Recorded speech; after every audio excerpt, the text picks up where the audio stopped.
to the Double Trouble podcast. It's been about a few weeks since we recorded the last one, and I meant to record one last week, but I just got caught up in things, and then I didn't end up recording one. So, we'll talk about the divisional round and my Saints.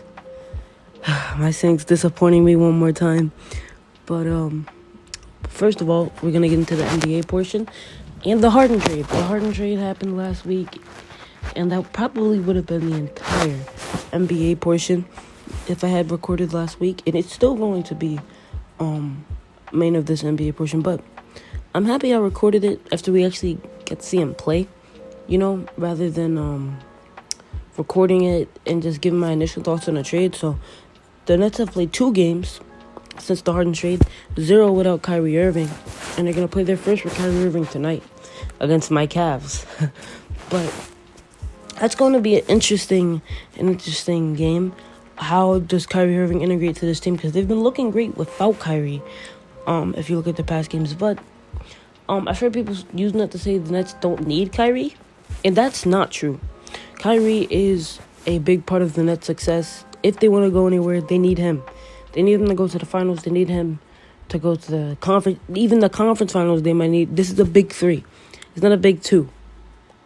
So, Kyrie will be a valuable part of this team. And he's not going to make them worse. He's not going to make them worse. He's only going to make them better offensively. They're already bad defensively, so I don't think they can get much worse defensively. But, offense is so important to the game of basketball. And, yeah, defense is too, but a team with 10 defenders and no scoring, a team with 10 Andre Robersons, is not going to be better than a team of 10 Trae Youngs. You know what I'm saying? Not to say defense is better than offense. I value them both 50-50. But a 10 of team offensive superstars is not going to be better than a team of 10 defensive superstars.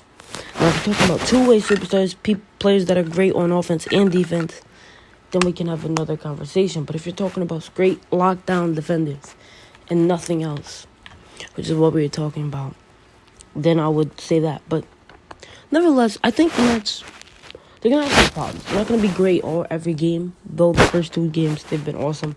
They're going to have some games where they lose to bad teams, and you're like, this team looks awful. And then they're going to have games like Monday, when you're like, this team looks incredible. And, they're going to have those games. But it's a matter of, can they get in the playoffs and have 12 straight games of this team looks incredible and no games of this team looks awful? And I believe they can, because James Harden is one of the best scorers in the league, one of the best scorers in NBA history. Kevin Durant can move off the ball. He had to move off the ball in Golden State. He even have to move off the ball sometimes in OKC. So I think that's a bad take for people saying this won't work, because Kevin Durant can move off the ball. He's had to do it before in his career. And Kyrie Irving can definitely move off the ball. LeBron James would have the ball at the top of the key, and Kyrie Irving would have to find his shot. A lot of the time, he would come off some screens, and he would find his shot off the ball. Now, Harden hasn't been asked to move off the ball in years. And he hasn't even been moving off the ball that much in Brooklyn. However, Harden is so effective scoring and playmaking that his off-ball movement won't be a problem. And James Harden can play multiple brands of basketball. People are like, James Harden can only play this ISO ball when the ball is always in his hands, that we've seen him play in Houston. And that is not the only style of basketball he can play. But he's been asked to do it for the last 6 years, so he's done it. But that doesn't mean that he can't do anything else.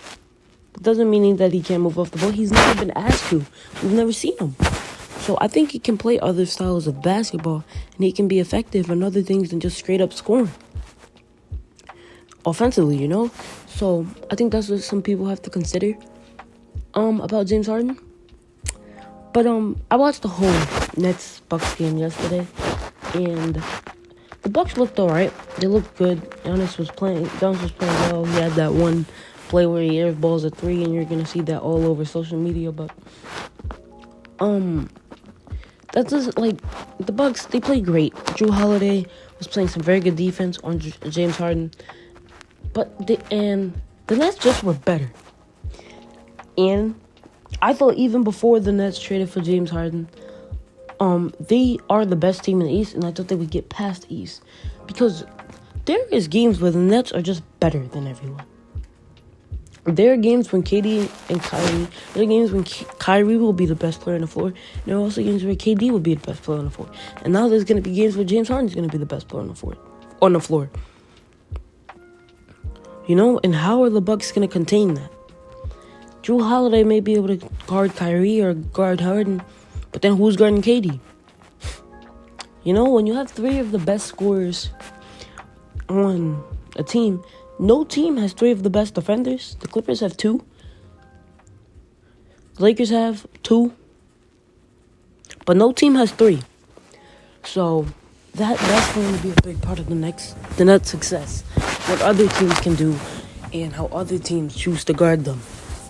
So, like, how other teams choose to guard them, really.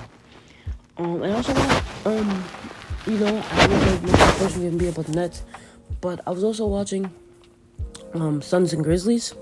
The Suns look good for the main portion of the game. Devin Booker didn't have a great game. He couldn't really get his shots to fall. And that happens when you're a star in the NBA.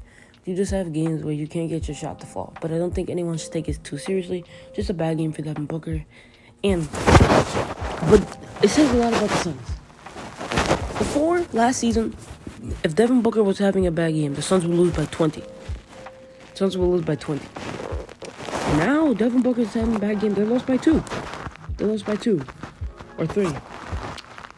No, they lost by 2 or 3.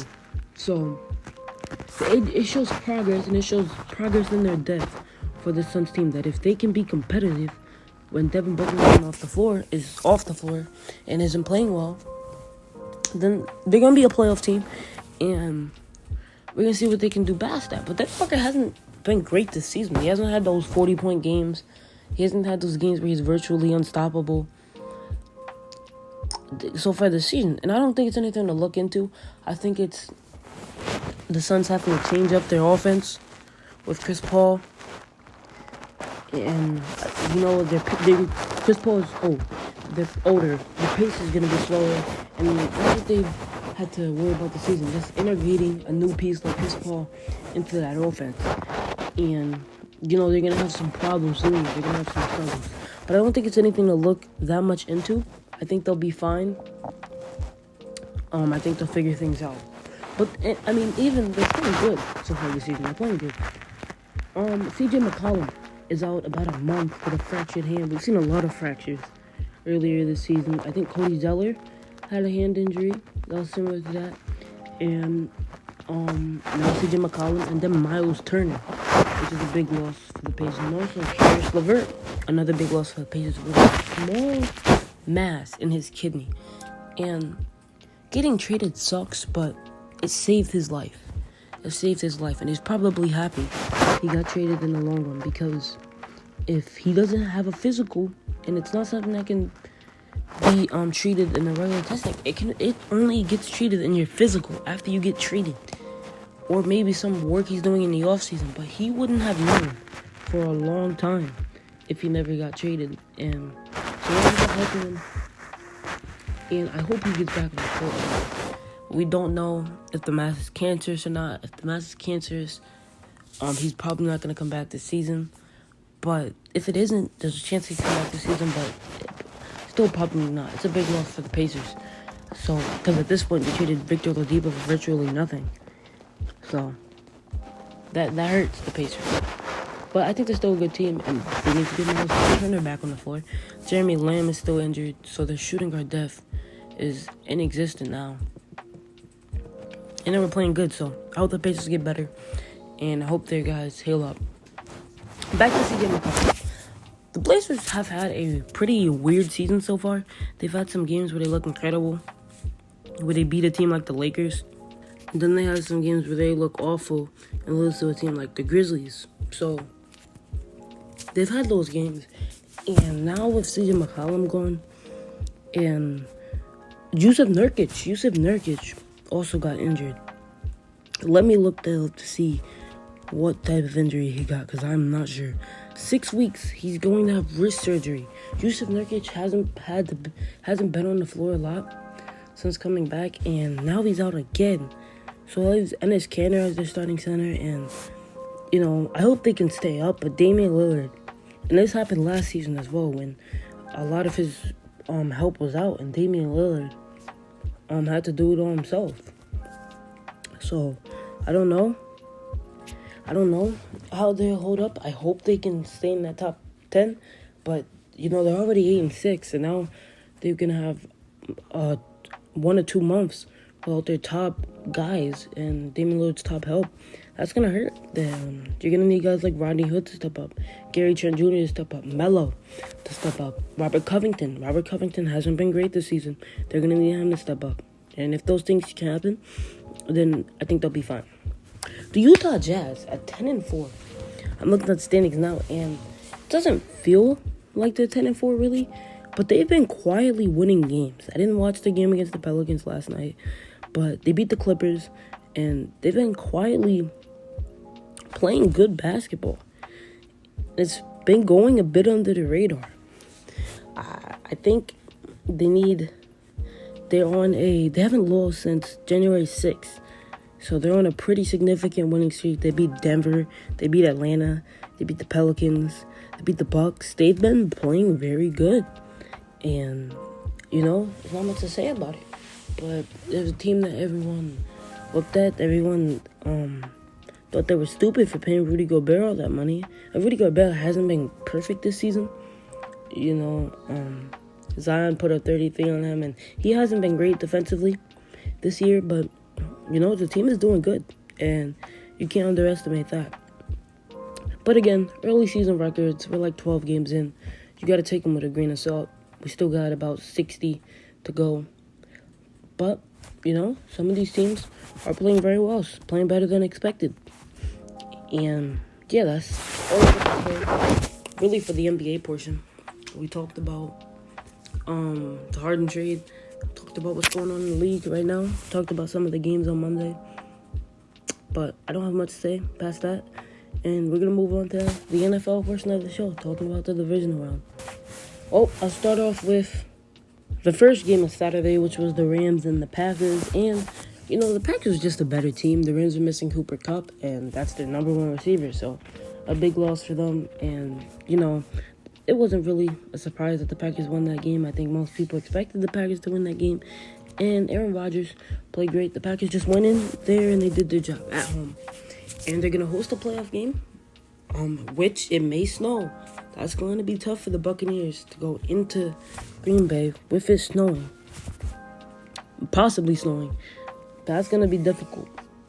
But, yeah, they're playing good. And without David Bakhtiari, that's a big loss for them. But they've managed to hold up. But again, the Rams, most people didn't even expect them to get there. They weren't. Aaron Donald playing through a huge injury. Jared Goff playing through an injury he shouldn't be playing. Simply right now, a lot of guys hurt, and it's just an unfortunate situation for the Rams. At least they got there, at least they beat Seattle. And, at least they got there. And they're out now. Maybe we'll see what they can do going into next year. But there's not much to say about this game. Devontae Adams was incredible. He won the matchup against Jalen Ramsey, which I didn't expect him to win. I thought Rodgers would have to look elsewhere, because I thought Ramsey would do a better job than he did, and he tried. But Adams is just simply too good. He's literally too good. And Jalen Ramsey was trying at points. He was doing everything he could to get on Adams, and he just couldn't. So, that's how that game went. And the Packers came out with a W. Then the Bills defeated the Ravens. I thought the Ravens were a bad matchup for the Bills, because the Bills, they've struggled against defending the run, and the Ravens are obviously the best run team in the NFL, but that wasn't the case. I was simply wrong. The Ravens their run game wasn't really getting going. Justin Tucker missed 2 kicks at the beginning, and that really ruined their flow. Josh Allen was driving down the field. The Ravens' defense didn't really play great, and the Bills were just better in that game. Bills are still the hottest team in the league right now. Them and the Buccaneers, they are hot. They haven't lost in a while. They're winning games and they're playing great. So the Packers and Chiefs should be terrified because they're playing the two hottest teams in the league at this moment. I don't think both of them will win. I think the Chiefs will win. Well, as I was about to get into, this depends on the Mahomes. And if Mahomes doesn't play, the Bills are going to win this game. And even if he does play, they can still win this game. The Bills are the hottest team in the league right now. But, they played great. The Ravens, that game was basically over. Even before Lamar went down. But he went down. And Tyler Huntley came in. And there was just not much he could do. Now, the Ravens, they had to release Mark Ingram, Robert Griffin, and a few other people. They're tough for cap, and now they've got to give Lamar that huge extension that he deserves. So they're going to be rough for cap. And how do you really improve your roster if you don't have really the space to even get anybody? So that's a question for the Ravens, and it's something they're going to have to figure out going into the offseason. But congratulations for the Bills, and they're going to move on. And I think they're going to give the Chiefs a challenge, man. I really do. Okay, Chiefs-Browns, the first game of the day on Sunday. And the Browns, a controversial call is when Rashard Higgins, he leaps for the end zone and then he loses the ball, and the ball rolls into the end zone, which is a touchback. And it's one of the worst rules in the league. If you never lost the ball, if you never lost the ball, the other team shouldn't get the ball on a fumble. If an out-of-bounds fumble, you keep the football, then the fumble that rolls to the back of the end zone, you should also keep the football. But it's a rule that exists nonetheless, and after that, the Browns really had no shot in that game. And they almost came back late when Mahomes, he had a concussion, he went down, he didn't come back. Matt Moore came in the game, and the Browns were driving down the field, they had scored. The Browns were about to get the ball back. Matt Moore threw it to Tyreek Hill for the first down. And Matt Moore came in and did a pretty good job. That one interception was bad, but, before that, he was really playing well. Nevertheless, the Chiefs were just better. And the Browns, they put up a great fight. And I think they're going to be a force in the AFC for years to come after that. But the Chiefs, they move on. And like I said, their status versus the Bills, it depends on Mahomes. Mahomes has got to be playing if they want to defeat the Bills. The Bills are a very good team. Like I said, they're the hottest team in the league. And they're ready for the Chiefs. They know how much this means to them, how much a Super Bowl would mean to them.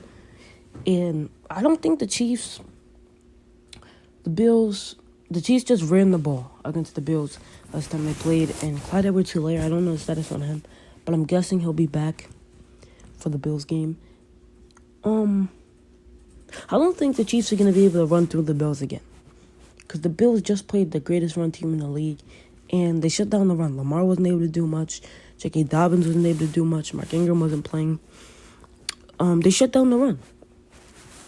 And that was really what they had to do to win that game. If they shut down the run, then they were going to win that game. And that's what they did. So I think the Chiefs are just a miniature version of that Ravens rushing attack. And if the Bills can fare that good against the Ravens, then they're not that scared of the Chiefs. They know they can beat the Chiefs. But Mahomes, he's going to practice minimum throughout the week. But I don't think Mahomes needs practice. And I think if Mahomes is playing, the Chiefs are going to win this game. But I don't think this game will be easy for the Chiefs. It's not going to be. If they had a tough time versus the Browns, this is going to be 10 times tougher. And they're going to have to really play some of the best football that they've played this year. They're going to have to play better than they did against the Saints. They're going to have to play better than they did against the Buccaneers. They're going to have to play better than they did against the Ravens earlier this year. They're going to have to play harder than they did against those teams because this is the hardest matchup they're going to face all year. And I think they can do it because I think the Chiefs are that good. They were a 16-0 threat before the Raiders lost, and they are incredible. They're a very good team. Mahomes needs to be on target, and he was earlier in the game against the Browns before he went down. He needs to have another game where he throws 3 touchdowns, no interceptions. The rushing attack needs to get going for the Chiefs. And I think all those things will happen. I think it's going to be a close game. I would go like 33-30. Just throwing the score out there. But, it's Josh Allen. He's still young. and he's still going to have a lot of time to go. But right now, it's a growing experience for him, and I just think the Chiefs are the better team, and the better team is going to play the better game. Moving on to the last thing I have to talk about in this episode, and something I don't want to talk about. My Saints were at home, and the Buccaneers came, and they beat them. They beat them. The Saints played a good game, really. They were up 20-13, and the Buccaneers scored 17 unanswered. But I want to talk about what happened from that point on. There was a close game, 20-13. They are up 20-13. And Jared Cook fumbles. I knew that the winner of that game, it was going to be whoever went up by 2 scores first. And I think they were at the 50. They were driving down the field to go up by 2 scores. It was about to happen. And the ball is stripped out of Jared Cook's hands. He just loses it. And the Buccaneers, they didn't turn back. They went down, they scored a touchdown. Then Drew Brees threw an interception. The defense of the Buccaneers was hot. Drew Brees threw another interception. They went down. Brady sneaked it in. That would put him up 30-20. And Drew Brees threw another interception in garbage time. I don't think that one really matters, but plus it happened. And I was scared that this would happen like that. Drew Brees would just have a bad game. And he did. I hate that that's the way for a legend to go out. But it did. He just wasn't good enough. The team just wasn't good enough at the end of the day. Michael Thomas was playing through 2 torn ligaments.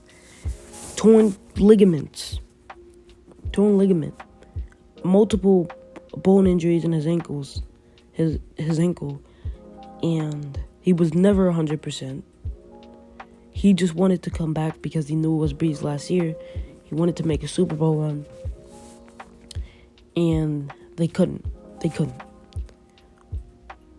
So, it's sad to see Brees go out.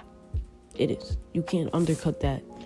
But talking about the future for the Saints, and I know the cap situation, everyone's talking about this $100 million cap. We're not going, at least this year. Next year, we can have a different conversation. But this year, we're not going to lose anyone that was instantly effective to our playoff run. We're probably going to have to release K'Wan Alexander. Probably going to have to release Janoris Jenkins. And probably going to have to release Nick Easton to save cap. But those 3 players were not instantly effective to the Super Bowl run. Jenkins was good, but Jenkins could be replaced with a corner in the first round. And I don't think we're going to pick a quarterback in the first round because I'm about to get into that. But I think our quarterback situation is soft with Jameis Winston. But, you go in this offseason, and the big loss is Brees. That's the big loss. But Brees, it was his last year. He wasn't great. It was time for him to go out. It was just time. And then you get a young quarterback, a talented quarterback, and Jameis Winston. One that is mobile. Jameis Winston can run out of the pocket, which will save you downs rather than Drew Brees just throwing the ball away.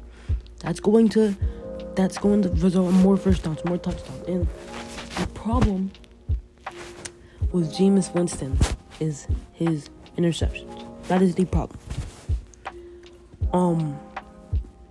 Whatever quarterback we're going to pick next season, out of the 3 options we had, they're going to have a flaw. Drew Brees, he can't throw more than 5 yards down. That's him. Jameis Winston, his interceptions. And Taysom Hill, his fumbles and interceptions. The easily fixable problem is Jameis Winston's interceptions. Because Jameis Winston is the most talented quarterback on the team. And he can be a top 15 quarterback if he just limits his interceptions. And I don't think you learn from Sean Payton and you learn from Drew Brees for a year and come back and throw 30 interceptions. He's not going to throw 30 interceptions. And he's got a better team than he did in all of his years on the Buccaneers. So he may throw more than 30 touchdowns. Who knows? Right? Who knows? And, you saw that touchdown pass on Sunday. You saw it. It was an incredible throw Drew Brees couldn't even make that throw. And that was the whole problem with him. He couldn't throw the ball more than 5 yards down the field. And Jameis Winston definitely can. So, I think he's our quarterback for the future. And I don't know if we're going to win a Super Bowl next year, but I think we're going to, go back and be a playoff team. And it's a frustrating loss.